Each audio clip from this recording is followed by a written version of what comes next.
హరి ఓం. ప్రియాత్మ స్వరూపులారా, భాషా సౌందర్యంతో పాటు ఎంతో ఇంగిత జ్ఞానాన్ని, కామన్ సెన్స్ని మనలో ప్రేరేపించే సంపూర్ణ నీతి చంద్రికని మీతో పంచుకుంటున్నాను.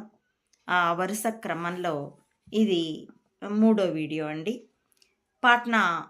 పాటలీపుత్ర మహారాజు సుదర్శనుడు తన బిడ్డల విద్యాభ్యాసం గురించి తన మనసులో ఏం తలపోస్తున్నాడు అన్నది ఒక్క రత్నంతో గంపెడు గులకరాళ్ళైనా సరికావు అంటూ విద్వాంసుడైన కొడుకులు ఉండాలి, మూర్ఖులు ఎందరుంటే ఏం లాభం అంటూ చింతించడాన్ని చూసాం. ఇప్పుడు కొనసాగిస్తున్నాను. ఈ విధంగా గుణవంతులైన పుత్రులను చూచి, విద్యావంతులై గుణవంతులైన పుత్రులను చూచి సంతోషించుటైన సంపద మహాపుణ్యులకు గాని ఎల్లవారికి లభింపదు.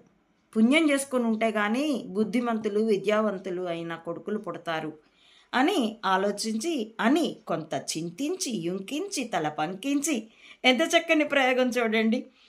ఆ ప్రాస ఎంత తెలుగు బాగా చదువుతూ ఉంటే పఠనంతోనైనా నుండి జ్ఞాపక శక్తి పెరుగుతుంది.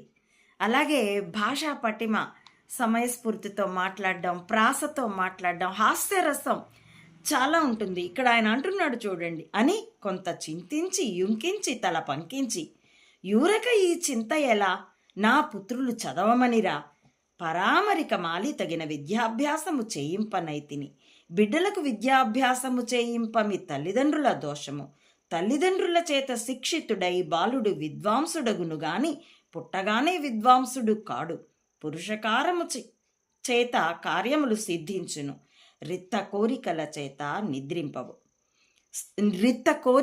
చేత సిద్ధింపవు, నిద్రించు సింహము నోరను మృగములు తమంతా వచ్చి చొరవు, కాబట్టి ఇప్పుడు నా పుత్రులకు విద్యాభ్యాసముకై వలయు ప్రయత్నము చేసేదా అని చింతించి అచటి విద్వాంసులతో నిట్లని.